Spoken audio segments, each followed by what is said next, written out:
नमस्कार दोस्तों, स्वागत है आपके अपने चैनल मिस्ट्री हॉरर वन में। आज हम आपके लिए लेकर आए हैं एक स्पाइन चिलिंग हॉरर स्टोरी जिसका नाम है अधूरी किताब। ये कहानी एक रहस्यमयी पुस्तकालय की है जहां विक्रम नाम का एक लड़का गलती से एक अधूरी किताब पढ़ लेता है और फिर उसके साथ क्या होता है ये जानकर आपके रोंगटे खड़े हो जाएंगे। अगर आप हॉरर स्टोरीज के शौकीन हैं तो इस वीडियो को अंत तक जरूर देखें और हमारे चैनल को सब्सक्राइब करें ताकि ऐसी ही दिलचस्प कहानियां आपसे मिस न हो। रात का समय था और विक्रम अपने गांव के पुराने पुस्तकालय में बैठा हुआ था। यह पुस्तकालय बहुत पुराना था और काफी दिनों से बंद पड़ा था। उसे किताबें पढ़ने का बहुत शौक था और आज उसने सुना था कि इस पुस्तकालय में कुछ खास और अद्भुत किताबें मिल सकती हैं। अंदर की धूल और दीवारों पर लगे जाले इस बात का सबूत थे कि वहां कोई सालों से नहीं आया था। विक्रम ने कुछ किताबें उठाईं और उन्हें पढ़ने लगा। तभी उसकी नज़र एक पुरानी और बहुत मोटी किताब पर पड़ी। किताब के कवर पर कोई नाम नहीं था, बस एक काले रंग का रहस्यमयी प्रतीक बना हुआ था।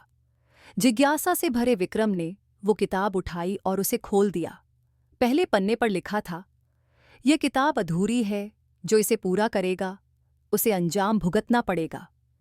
विक्रम ने इसे चेतावनी समझा, लेकिन उसे लगा कि यह सिर्फ एक शरारत होगी। उसने पन्ने पलटना शुरू किया और पढ़ाई में डूब गया। जैसे जैसे वह पढ़ता गया उसे महसूस होने लगा कि किताब की कहानियां अजीब तरह से उसकी खुद की जिंदगी से मेल खा रही थीं। उसमें उसके गांव, उसके परिवार और उसकी जिंदगी के बारे में बातें लिखी हुई थीं। विक्रम अब थोड़ा घबराने लगा, लेकिन उसकी जिज्ञासा ने उसे रुकने नहीं दिया। जब वह किताब के आखिरी कुछ पन्नों पर पहुंचा तो उसने देखा कि आगे की कहानी अधूरी थी। किताब के अंतिम पृष्ठ पर केवल एक ही वाक्य लिखा था, अब वक्त आ गया है कि तुम इसे पूरा करो।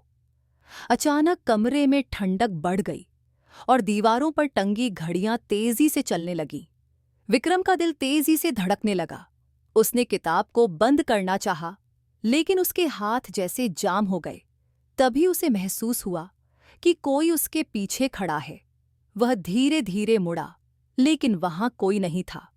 तभी एक सर्द आवाज उसके कानों में गूंजी, तुमने अधूरी किताब पढ़ ली है, अब इसे पूरा करना तुम्हारा काम है।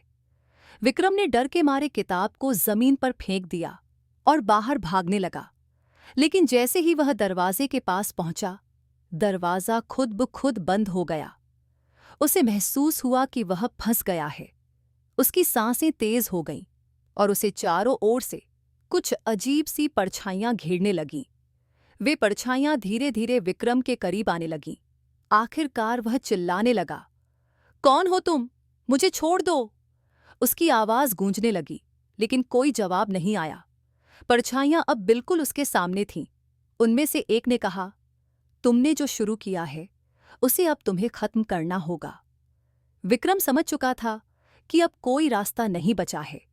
उसकी गलती थी कि उसने उस किताब को पढ़ा और अब वह अधूरी किताब उसकी जिंदगी का हिस्सा बन चुकी थी। अगली सुबह जब लोग पुस्तकालय पहुंचे तो उन्होंने विक्रम को वहां नहीं पाया। बस एक खुली किताब पड़ी थी जिसका आखिरी पन्ना पूरा हो चुका था। उसमें लिखा था, अब यह कहानी पूरी हो चुकी है, लेकिन इसके पात्र अब भी बाकी हैं।